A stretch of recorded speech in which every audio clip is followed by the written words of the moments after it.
आज हम class 6 science का चैप्टर नंबर 6 डिस्कस करेंगे। इस चैप्टर का नाम है हमारे आसपास की सामग्री। इस चैप्टर में जितने भी टॉपिक दे रखे हैं उन सभी टॉपिक को हम डिटेल्स यहाँ पे डिस्कस करेंगे। ठीक है। तो अभी इससे पहले के जितने भी चैप्टर हैं 5 चैप्टर वो चैनल पे अपलोड कर दिए गए हैं। अगर आपको वहाँ जाके उनको देखना हो तो आप वहाँ जाके उनको देख सकते हो, और इसी के साथ आपको जो PDF है वो भी डिस्क्रिप्शन में मिल जाएगी, तो आप वहाँ से डाउनलोड कर सकते हो। तो अभी स्टार्ट करते हैं। 6.1 देखो, हमारे आसपास की वस्तुएं, ऑब्जेक्ट अराउंड अस। देखो हमारे आसपास बहुत सारी वस्तुएं हैं। जैसे हमारे आसपास अनेक प्रकार की वस्तुएं होती हैं, जैसे किताब, पेन, कुर्सी, बोतल, खिलौने आदि। ये सभी वस्तुएं अलग अलग सामग्री से बनी होती हैं। हम जितनी भी वस्तुएं देखते हैं, जैसे बुक हो गई, हमारी किताब हो गई, पेन, कुर्सी, बोतल, खिलौने, ये सभी है ना अलग अलग वस्तुओं से मिलकर बनी है। ठीक है। इनको बनाना ऐसा नहीं है कि सारी एक ही चीज़ से मिलकर बनी है। जैसे पेन है जो प्लास्टिक से बना है, कुर्सी लकड़ी से बनी है, किताब पेपर से बनी है। ठीक है। जैसे बोतल देख लो, ये प्लास्टिक भी होती है, कांच की भी होती है, खिलौने प्लास्टिक के भी होते हैं, कांच के भी होते हैं। समझिए। तो ये सभी वस्तुएं अलग अलग वस्तुओं से मिलकर बनी हुई है। फिर देखते हैं हम, अब हम समझेंगे सामग्री क्या होती है कि, ठीक है, सामग्री किसे बोलते हैं। ठीक है। देखो यहाँ पे सामग्री क्या है। किसी वस्तु को बनाने में उपयोग होने वाले पदार्थ को सामग्री कहते हैं। जब अपन कोई भी चीज़ बना रहे हैं तो उसको बनाने में जो पदार्थ यूज किया जाता है, ठीक है, उसी को क्या बोलते हैं, सामग्री या मटेरियल बोलते हैं। ठीक है भाई, जो किस चीज़ का बना हुआ है उसी को बोलेंगे सामग्री।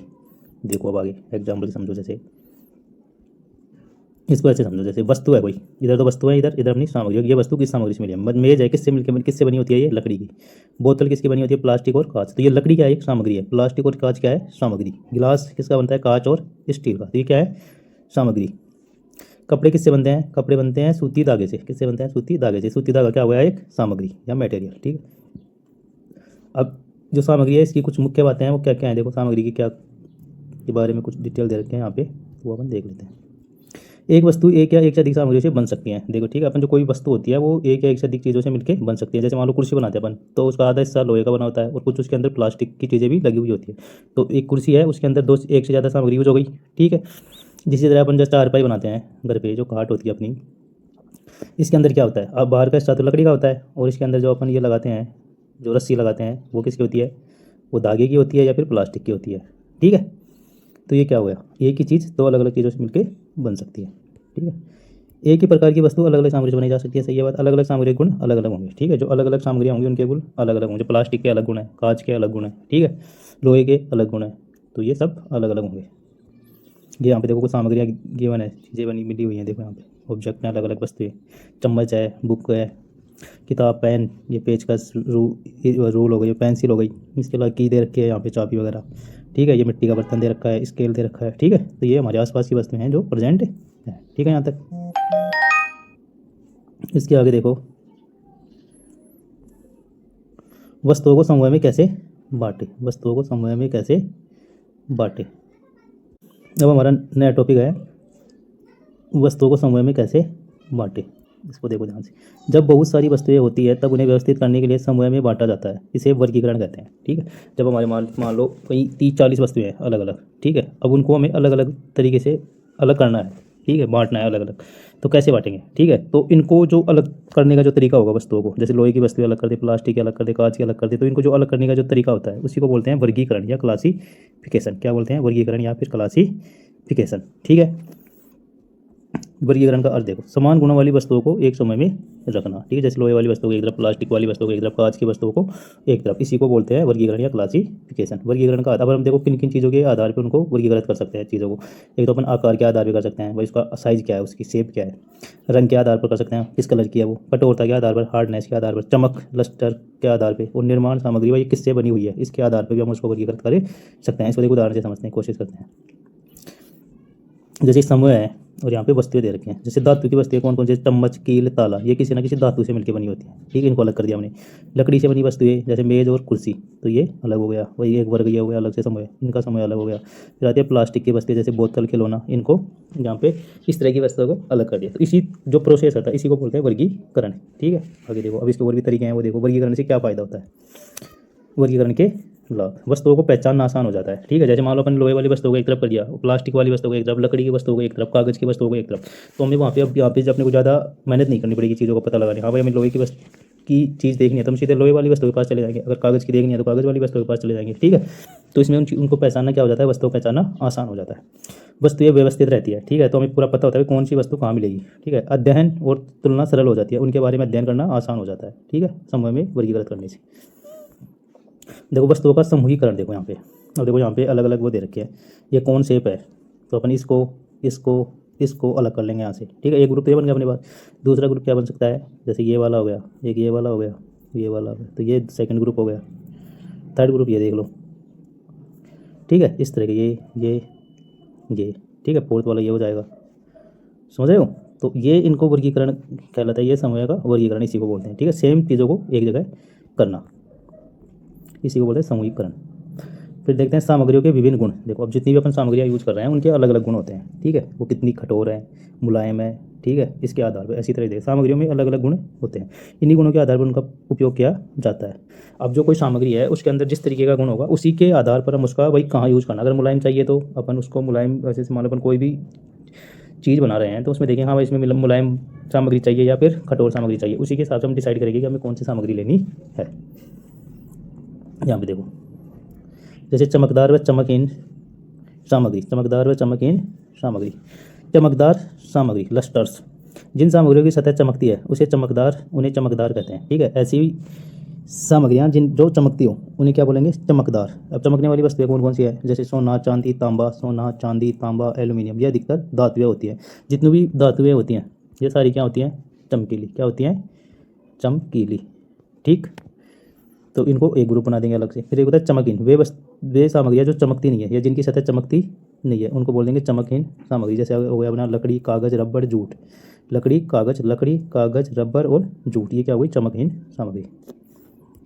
रहता हमारा कठोर और नरम सामग्री, कठोर और नरम सामग्री, जिन्हें दबाना या खरोंचना कठोर होता है। वैसे सामग्रियाँ जिनको हम दबाए ना तो वो दबाना कठिन हो, ठीक है, आसानी से ना दबा सके जिनको, उनको बोलते हैं कठोर सामग्री। इसका उदाहरण देख लो, जैसे पत्थर हो गया, लोहा हो गया, ईंट हो गई, ये क्या है, कठोर सामग्री है। नरम सामग्री सॉफ्ट मटेरियल, वे सामग्रियाँ जिनको आसानी से दबाया जा सकता है उन्हें नरम सामग्री बोलते हैं, ठीक है। इसका उदाहरण देख लो, रबर हो गया, स्पंज, तकिया। रबर, स्पंज और तकिया, इनको हम आसानी से पुश कर सकते हैं, दबा सकते हैं, ठीक है। तो इस तरह की जो सामग्रियाँ होती हैं उनको बोलते हैं नरम सामग्री या मुलायम सामग्री। अब यहाँ पे कुछ बात दे रखी है, एक इम्पोर्टेंस देखो क्या है, महत्वपूर्ण बात क्या है।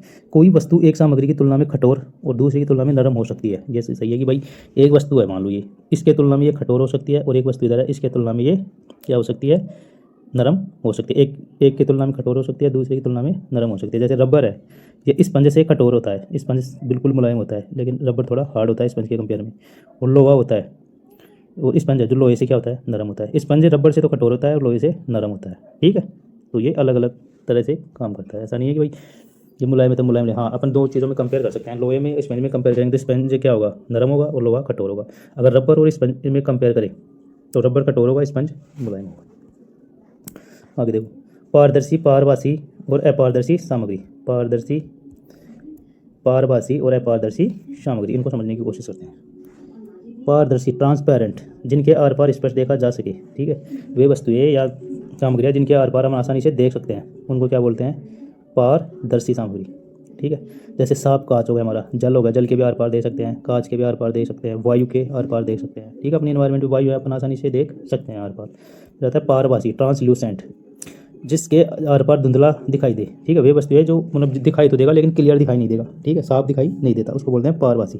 क्या बोलते हैं, पारभासी। जैसे बटर पेपर हो गया, फ्रोस्टेड ग्लास और बटर पेपर, ये ऐसी सामग्रियाँ जिनके आर पार दिखाई तो देता है लेकिन धुंधला दिखाई देता है, ठीक है, इसको बोलते हैं पारभासी सामग्री। फिर आता है अपारदर्शी ओपेक ऑब्जेक्ट सामग्रियाँ, जिनके आर पार बिल्कुल नहीं देखा जा सकता। वे सामग्रियाँ जिनके आर पार बिल्कुल भी नहीं देखा जा सके उसे बोलते हैं अपारदर्शी सामग्री। जैसे लकड़ी, धातु, गत्ता, इनके आर पार नहीं देखा जा सकता, कौन सी सामग्री है, अपारदर्शी सामग्री, ओपेक ऑब्जेक्ट।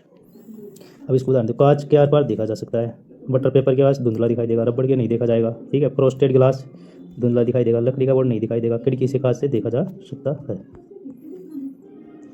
अब देखते हैं अपन जल में घुलनशील और अघुलनशील पदार्थ। जल में घुलनशील और अघुलनशील पदार्थ, यहाँ पे डिटेल से समझने की कोशिश करेंगे। घुलनशील पदार्थ किसे बोलते हैं और अघुलनशील पदार्थ किसे बोलते हैं। घुलनशील सोल्यूबल, जो जल में घुल जाते हैं, वे पदार्थ जो जल में घुल जाते हैं आसानी से, उन्हें घुलनशील पदार्थ बोलेंगे। जैसे नमक और चीनी, ये क्या है, घुलनशील पदार्थ है। दूसरा देखो एगुलेंसिल इनसॉल्युबल, जो जल में नहीं घुलते, वे पदार्थ जो जल में नहीं घुलते हैं उनको बोलेंगे एगुलेंसिल पदार्थ। जैसे रेत, चौक पाउडर, लकड़ी का बुरा, रेत, चौक पाउडर, लकड़ी का बुरादा, ठीक है, बुरादा, ये क्या होता है, जल में नहीं घुलते हैं तो इनको क्या बोल देंगे एगुलेंसिल पदार्थ, ठीक है। फिर एक आता है ORS, oral rehydration solution, oral rehydration solution, ठीक है। निर्जलीकरण होने पर ORS दिया जाता है। निर्जलीकरण होने पर क्या दिया जाता है, मान लो शरीर में जल की कमी हो जाए तो अपन उसको क्या पिलाते हैं, ORS का घोल पिलाते हैं। घर पर ORS बनाने की विधि देखो, 1 लीटर पानी लेना है, उसमें 6 चम्मच क्या डालनी है, चीनी, कितनी चम्मच डालनी है, 6 चम्मच, और आधा चम्मच क्या डालेंगे, नमक, और उसको मिला देंगे दोनों को आपस में अच्छे से मिक्स कर देंगे तो क्या मिल जाएगा, ORS का घोल मिलकर तैयार है। ये देखो यहाँ पे अपन इसके अंदर क्या डाला, नमक या चीनी डाली तो वो इसके अंदर पूरी तरह से घुल गई, पानी की तरह ही मिल गई इसके अंदर पूरा। ये क्या हुआ, जल में घुलनशील। जल में घुलनशील देखो, इसके अंदर मिट्टी डाले या वो लकड़ी का बुरादा डाले तो वो इसमें घुलेगा नहीं, ठीक है, कलर चेंज हो गया ना, घुल नहीं रहा, तो ये क्या हो गई, घुलनशील हो गया, ठीक है। भारी और हल्की सामग्री, कुछ वस्तुएं भारी होती हैं और कुछ हल्की होती हैं, इसके आधार पर भी हम उनको क्या कर सकते हैं, अलग कर सकते हैं वस्तुओं को। जैसे द्रव्यमान क्या होता है, मास, किसी वस्तु में मौजूद पदार्थ की मात्रा, ठीक है, मान लो अपने पास कोई भी वस्तु है, उसमें वो जिस चीज़ की बनी हुई है ना, जिस पदार्थ से बनी हुई है, वो पदार्थ उसमें कितनी मात्रा में है, ठीक है, उसका वेट कितना है, ठीक है, उसी को बोलते हैं मास, द्रव्यमान। क्या बोलते हैं, द्रव्यमान, भाई वो जिस पदार्थ से मिलकर बना हुआ है उसकी मात्रा कितनी है इसके अंदर, उसी को बोलते हैं द्रव्यमान। भारी वस्तु, जो जिस वस्तु का द्रव्यमान ज़्यादा होगा वो भारी वस्तु होगी। हल्की वस्तु, जिस वस्तु का द्रव्यमान कम होगा वो हल्की वस्तु होगी। द्रव्यमान को किस इकाइयों में मापा जाता है, यूनिट क्या होती है इसकी, इसको ग्राम और केजी में मापा जाता है। द्रव्यमान को किस में मापा जाता है, ग्राम और किलोग्राम में, क्लियर। अब ये आधा भरा हुआ पानी है, इधर फुल भरा हुआ पानी है, ठीक है, तो अपन जब वेट करेंगे तो इसमें वेट क्या होगा, इसका वजन क्या होगा, कम, इसका द्रव्यमान क्या होगा, कम, और इसका द्रव्यमान क्या होगा, ज़्यादा, क्या होगा, ज़्यादा, ठीक। तो ये ज़्यादा भारी होगा और ये हल्का होगा, कम भारी होगा, ठीक। फिर आता है एक स्थान और आयतन, नेट टॉपिक स्थान और, जो हर वस्तु कुछ स्थान घेरती है, ठीक है, जब जितनी भी वस्तु है वो क्या घेरेगी, स्थान। जो चेयर को भी अपन कहीं रखेंगे, कुर्सी को, तो वो इस जगह घेर रही है ना, ठीक है, उसी को बोलते हैं आयतन। किसी वस्तु द्वारा घेरा गया स्थान, किसी वस्तु द्वारा घेरा गया स्थान क्या कहलाता है, आयतन या वॉल्यूम, ठीक है, आयतन या वॉल्यूम। आयतन को किस में मापते हैं अपन, लीटर और मिलीलीटर में, मीटर या फिर मिलीलीटर। उदाहरण देखो, पानी की बोतल पर 500 ml लिखा होता है पानी की बोतल पे 500 ml। इसका अर्थ है कि बोतल का आयतन कितना है, 500 ml। जैसे पानी की बोतल पे लिखा हो 50 ml तो बोतल का आयतन कितना होगा, 50 ml, ठीक। फिर एक वर्ड आता है द्रव्य, द्रव्य मैटर क्या होती है, द्रव्य की परिभाषा, जो वस्तु स्थान घेरती है या जिसका द्रव्यमान होता है, जो कोई वस्तु जो स्थान भी घेरती है प्लस जिसका द्रव्यमान भी है उसके अंदर, तो उसे क्या बोलेंगे, द्रव्य, क्या बोलेंगे, द्रव्य करें। जो वस्तु स्थान घेरती है और जिसका द्रव्यमान भी होता है उसको बोल देते हैं द्रव्य, मैटर। द्रव्य के उदाहरण देखो, द्रव्य के उदाहरण तो है जल, दूसरा है वायु, पत्थर, लकड़ी, लोहे की वस्तु, ये सभी वस्तुओं में द्रव्यमान भी होता है और ये स्थान भी घेरती है।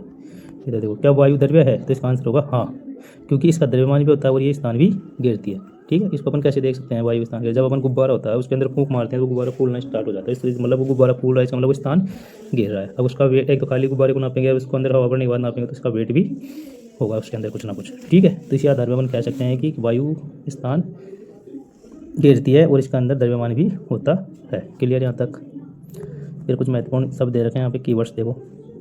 सामग्री, वस्तु बनाने वाला पदार्थ सामग्री कहलाता है। वर्गीय, समान गुणों के आधार पर समूह बनाना वर्गीकरण कहलाता है। द्रव्य, जिसका द्रव्यमान और आयतन हो द्रव्य कहलाता है। द्रव्यमान, पदार्थ की मात्रा, भाई उस जो सी चीज़ बनाए उसकी मात्रा कितनी है वो द्रव्यमान कहलाता है। आयतन, घेरा गया स्थान आयतन कहलाता है। पारदर्शी, आर पार स्पष्ट दिखे, पारभासी, आर पार धुंधला दिखे, धुंधला ना दिखे, ठीक है, धुंधला दिखे, ठीक है, क्लियर ना दिखे, साफ। अपारदर्शी, कुछ भी ना दिखाई दे। घुलनशील, जल में घुल जाए, अघुलनशील, जल में ना घुले। कठोर, दबाना कठिन होता है। नरम, दबाना आसान होता है। तो अध्याय का सारांश क्या है अपने का, सब ये वस्तु किसी न किसी सामग्री से बनी होती है। हमें क्या पता चला यहाँ पे, जितनी भी वस्तु हम यूज करते हैं वो किसी न किसी सामग्री से मिलकर बनी होती है। सामग्रियों के गुण अलग अलग होते हैं, जितनी भी सामग्री होंगी उनके गुण भी क्या होंगे, अलग अलग। कागज़ का अलग गुण होगा, लोहे का अलग गुण होगा, ठीक है, प्लास्टिक का अलग गुण होगा।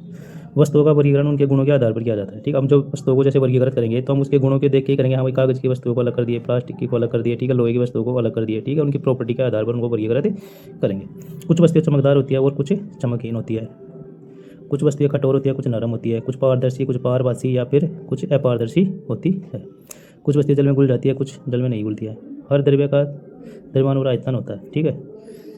द्रव्य क्या किससे बोलेंगे, ऐसी वस्तुएं जिनका द्रव्यमान भी और जो स्थान भी है उसे क्या बोलते हैं, द्रव्य बोलते हैं। क्लियर यहाँ तक। तो ये हमारा क्लास 6 का चैप्टर 6 हमारे आसपास की वस्तुएं या सामग्री वाला जो चैप्टर है वो आज ख़त्म हो गया है। ठीक है, अब इसका जो हमारा अगला चैप्टर है वो जल्दी लेके आएंगे। अगर वीडियो अच्छा लगे तो आप लाइक कर दें और चैनल को सब्सक्राइब कर लें। आपको इसी तरह की वीडियो रोज़ चैनल पे मिलती रहेगी, और चैनल को सब्सक्राइब कर लें। अगर आपको पीडीएफ चाहिए तो आप डिस्क्रिप्शन में जाके वहाँ से पीडीएफ डाउनलोड कर सकते हैं। इसी के साथ मिलते हैं अब नेक्स्ट वीडियो में। अपना ख्याल